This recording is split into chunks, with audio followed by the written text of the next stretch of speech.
Welcome to the Korea Pro podcast. I'm your host, Chungmin Kim, the editorial director of Korea Pro. And I'm John Lee, the editor of Korea Pro. Join us for a weekly 15-minute conversation as we dive into the most pressing stories shaping South Korea and dissect the most complicated ones for you. From politics to culture, technology to society, we've got you covered. So stay ahead of the curve and never be sidelined again. So get ready for a fresh perspective on South Korea's news. This is the Korea Pro podcast. Interesting week. A lot of domestic news this week as well, but also we are going to touch on a few U.S.-related news in this week's episode. Let's start with Lee Jun-seok. Oh, again, my favorite person in the world. He says that sarcastically. Well, what did he say? Well, he delivered an address a few days ago. He said that his party pledges to mandate female military conscription, provided that those are the women who want to seek public civil service jobs, say for the police, firefighters, right. corrections officers, that kind Marine of thing. police as well, and correction officer, so on and so forth. And this is the guy who just created a new party after quitting Conservative Party, which he led, by the way, Briefly. when Yoon Suk-yeol was campaigning for presidency, right? He was kicked up for allegations of sexual misconduct. Right, there's no irony there. And at the time, he was very popular among young male voters here for example, with his policy directions that he suggested, such as getting rid of the gender ministry, which, by the way, is still here. But what do you think? Is this feasible? The whole, if you want to be a public servant, even women have to go to military service sort of thing. Well, I'm not going to debate the arguments or the merits of it, but whether it is feasible, no. In order for this to pass, he will need support from both major parties, the ruling People Power Party and the main opposition Democratic Party.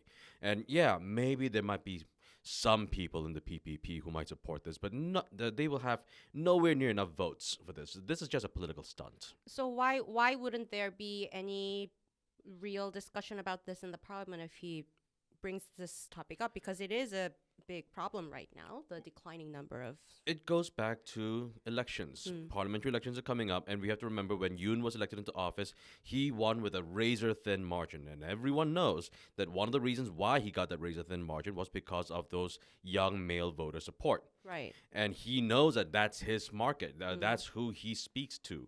And so when he says that I'm going to pass this sort of legislation, even if he knows that he won't get it, he knows that he will be able to erode the PPP support base. And if he does that, yeah, he might not win, but he can pretty much be certain that his former party will not win either. Right. So are you saying that he knows that this is impossible, not going to happen, but he is still doing this for election purposes? In short, this is just bovine excrement. He knows that it's not going to work. Well, you mentioned taking away votes from the People Power Party. What's the approval rate like right now between the PPP and the DP? The numbers are always fluctuating, but the most Very recent slightly numbers though, said right? that yes, the ruling party is ahead of the Democratic Party, but only by 1%. It's by 36 to 35% currently, and that can change, and that will change significantly depending on the president's approval ratings, which is at 31%. Not a very popular guy. Right, just back to the topic, but this, like you often say, ruffled some feathers in South Korea, especially a very divided society, especially young voters. Just quickly, why is this military conscription issue just such a big deal whenever there are elections, even when they're not election, whenever it's brought up, just for listeners who are just not aware? Okay, so the official answer is that the Constitution says that all able-bodied citizens must serve in the military. But that's what the Constitution says. The Military Service Act says that this mandatory conscription will only apply to men.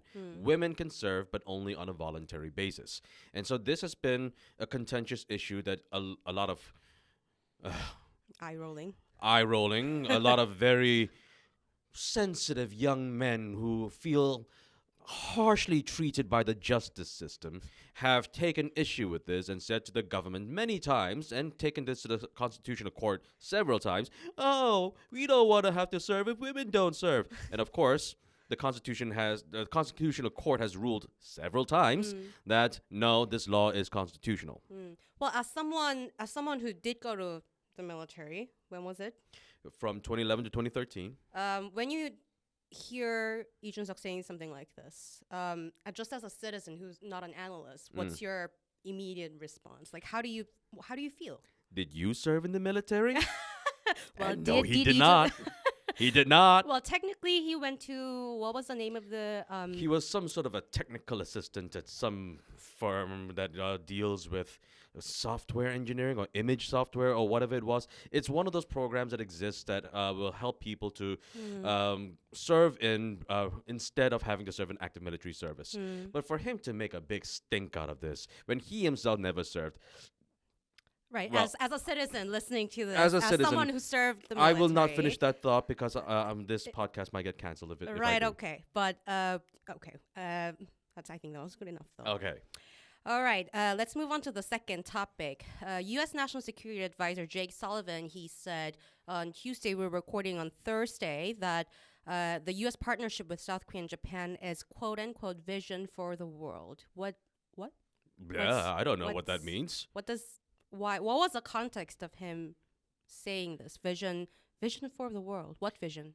Well, Jake Sullivan has a very unfortunate job where he has to keep repeating phrases over and over again. I mean, it's better than hot mic incidents all the time, right? It's great that he has a very predictable job, and predictability is key in foreign relations. And he often says things like ironclad alliance, and these are the things we want them to say. But this is a rather new phrase, a vision for the world. But does it really mean anything? The underlying issues, and there's been a lot of photo ops over the past year at Camp David, taking pictures and holding hands and being very romantic with each other. Yeah, I said it. But if we actually look at the underlying issues, the U.S. and South Korea are not members of the CPTPP. And what's CPTPP again? The Comprehensive something. It's the So what is it? The CPTPP is an international trade organization. It's very much like how there's NAFTA in the U.S. and there's the Chorus U.S. FTA. But this one is international. It includes Japan, includes many countries in Southeast Asia like Brunei and Malaysia. But this is a group that has tried to get all of these countries together to reduce their trade barriers and to actually have consistent rules and regulations regarding trade. But the U.S. dropped out. Right. And the South Koreans never jumped in. Japan's the only one that's a member. The group that South Korea is a member of is IPEF, the Indo-Pacific Economic Forum, which relatively new, but is just a name. Well, there are very fancy sounding pillars. 4 pillars, was it? Yeah, but they're really just names. They're fancy words and documents. There's nothing about tariffs. There's nothing about taxes. There's nothing about opening up markets. It's just a fancy name. Well, it's more like a symbol. And, there are multiple blocks, economic, like trade blocks going around, especially in this region. And there's a China-led one. And RCEP, yes. Also just a name. Right, but still, it's sort of, I think it was more political, like foreign affairs realm rather than really trade treaty, right? But so how does this explain Jake Sullivan saying vision for the world? Was this like about trade? Well, that's my point exactly. When we talk about all of these different international organizations, when we talk about different countries' internal political dynamics, when we talk about Trump's possible return in the U.S. or Kishida's... Who has been talking about, how all the cars should be made in... Of course. And when US. we talk about how in South Korea, Yoon's approval ratings at 31%, Fumio Kishida's approval ratings at, I believe, at 11%. Wow. With all of these things going on, how much of this is actually feasible? How much of this can last a long time? What happens if there's a progressive president next time here? Well... That's the big question, isn't it? The fear is that Yoon's popularity is so low that by the time the next president comes in, everything that Yoon has touched will be associated with low popularity. And the next president, if he comes from the Democratic Party, will say, I'm going to stay away from that, and I'm going to just... not perhaps align with China, but distance South Korea from the U.S., and that will have repercussions. I mean, we saw that sort of back and forth in the past few administrations, really, right? So that's not really new. But what's new is Han Dong-hoon, the new People Power Party interim leader, has got very, very popular in recent weeks. Now, this week, this morning, Gallup poll numbers show that Lee Jae-myung, the Democratic Party leader, and Han Dong-hoon, they tied. They tied 26 to 26. Yeah. Apparently, someone really liked Han Dong-hoon in a suit. Right. There was a professor who wrote an entire book about that. But okay. Then what's your take on this whole... Well, 2027 is a long time away. And the thing about Lee Jae-myung, the Democratic Party leader, is that, yes, he is a fighter, and he's been someone that the Democratic Party has had at the helm for the past 2 years now, but he is weighed down by controversies, by allegations of corruption, and even within his own party, he's not the most popular guy. Well, let me just intervene, right? What if he becomes a president? What would his foreign policy look like? By he, do you mean Lee Jae-myung or Yeah. Han Dong-hoon? Yeah, Lee Jae-myung. If Lee Jae-myung becomes president, well, that's a big question, because Lee Jae-myung has been, as the opposition leader, been criticizing Yoon for his policy toward the U.S., being very much aligning the U.S., the South Korea with the U.S. and Accusing ignoring Yoon of being China, pro-Japan. and accusing Yoon of being pro-Japan. Now, if he were president, I'm sure that his policy toward Japan might change, but I'm not so sure that his policy toward the U.S. would be all that different, because Yeah, I don't think it's going to change that much. he's a very pragmatic man. He has a lot of critics who have said a lot of different things about him, but one thing that no one can say about him is that he is not pragmatic. He is one of the most practical people out there in politics. Right, he doesn't really believe in like decades-old ideology that much, like compared to other progressive party leaders in Right. the past, right? Okay, let's move on to the final topic. Itaewon veto. This was the biggest domestic news actually. This And week. you're writing about this, so maybe you Yes. can tell us a bit more about that one. Right. Well, to start with what the gist of the bill is, I'm just going to touch on, surface level information about this. If you want to know more, read my analysis. It's coming on Friday. Yes. The issue with this bill, it was revised once after the People Power Party ruling party pushed back, but ultimately the negotiated version of the bill passed only by the Democratic Party. It's a partisan bill because Right. the PPP walked out. But that was also after the Speaker of the National Assembly tried to negotiate, who is, by the way, comes from the Democratic Party, tried to negotiate saying that, okay, we'll get rid of the special prosecution clause and let's push this implementation dates back so that we can do this after the election, which to start with is it's a stupid idea because you're just taking away the spotlight of trying to bring justice to the victims Sure. and just really seeing this as a political issue Right, from the start. Right, everything is political, but since you mentioned that everything is political, one of the arguments that were made to veto this bill that was made by the Prime Minister was that it was unconstitutional. Can you explain to our listeners and to our readers what exactly it was that made it unconstitutional? Right. What he said was there are clauses that could potentially be unconstitutional, not that the entire bill was. Okay. And I do think that he has a point because the Democratic Party, even the revised bill, it shows that the Special Probe Committee, Investigation Committee, which is supposed to be independent per UN and other international organizations' recommendation, the Democratic Party can suggest 4 people. The ruling party can suggest 4 people, and then the speaker gets to suggest 3 people. Okay, so why is it unconstitutional? But let me finish. And Okay. then, first of all, Prime Minister said that this is very prone to be not politically neutral to start with. And then the power given to this potentially politicized committee is Okay. too big, that they can investigate even the cases that are already closed. Got it. So it's potentially, Right, unconstitutional. Potentially unconstitutional. And also he added that because it's potentially unconstitutional and too much power given to this committee, it can potentially just really lead to waste of national budget and so on and so forth. But just devil's advocate, the reason why the Democratic Party pushed for this sort of too much power sort of committee was because the investigation wasn't really done in a thorough manner. Sure. really. And this was done in December, right? Of 2022. Right.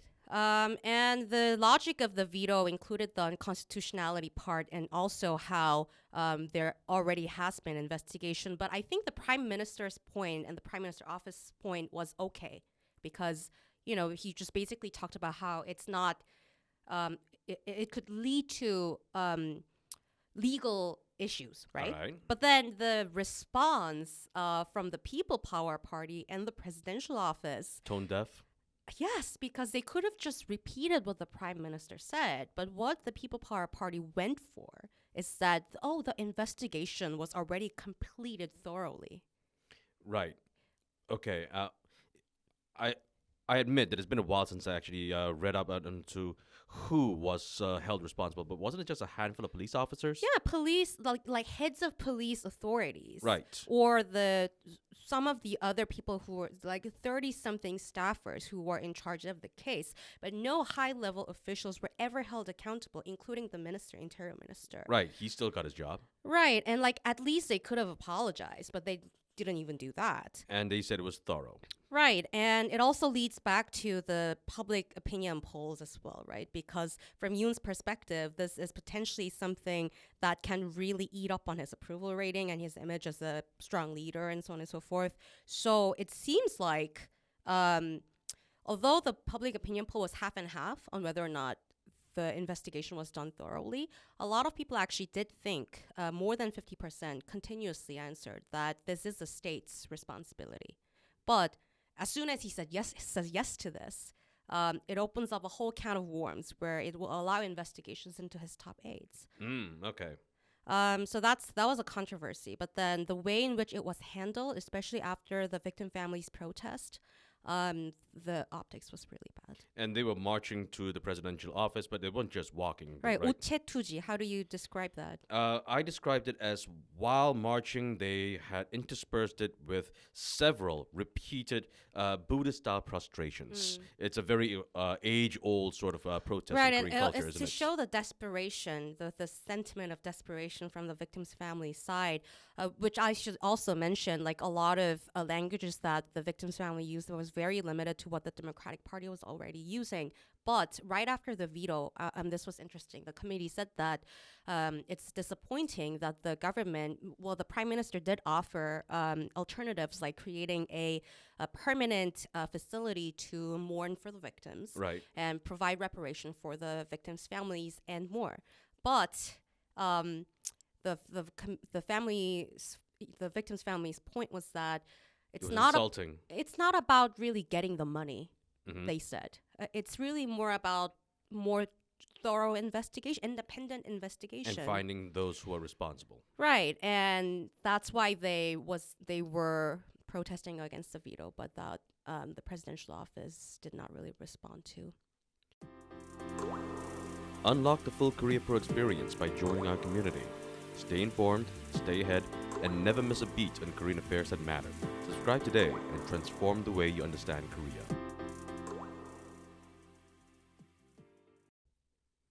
Week ahead. Next week we have. It's been a while since we saw high-profile visit abroad. Our defense minister Shinan Shik, he is visiting 3 Middle Eastern countries for 7 days: Qatar, UAE, and Saudi Arabia. Mostly for the arms export event and also other sales diplomacy, and visiting South Korean Army. Right. This is the same policies that his predecessor, Lee Jun-seok, had pursued while he was defense minister, and he's just doing the same thing right now. He's going to the Middle East and talking to his clients, I suppose, to try to get them to buy up more Korean weapons. What are some of the latest hot weapons that South Korea has been selling? Well, South Korea has, of course, been selling their artillery, and they've been also selling anti-tank missiles. But they've also been trying to sell, I'm not sure how successful they've been trying to sell their surface-to-air missiles, the Cheongung-2 mid-altitude missiles, I believe that's what they're called. In the past, the Middle East sales, it was a big deal couple of years ago, but I believe that they wanted to also sell the more developing ones, the second generation one, and also the longer range one, which is also under development though. Right, and that's because, as you know, there's a lot of conflicts going on in the Middle East, especially in Yemen, as the Houthi rebels keep firing their missiles, and I believe they almost reached one of the U.S. ships just recently. a lot of these Middle Eastern countries are going to want to arm themselves because these Houthi rebels, although I keep saying that they are rebels, they're not some ragtag militia. They are very well funded and they're very well armed. And so South Korea is going over there to see who's ready to buy. And that's a wrap. Thanks for tuning in. If you want to know more, sign up for our daily executive briefings. We brief you on all you need to know from the past 24 hours and why they matter every morning in your inboxes. Don't forget to subscribe to our podcast for your weekly dose of insight. And until next time, I'm Jungmin Kim. And I'm John Lay. Stay connected, stay informed, and we'll see you next time on the Great Pro Podcast.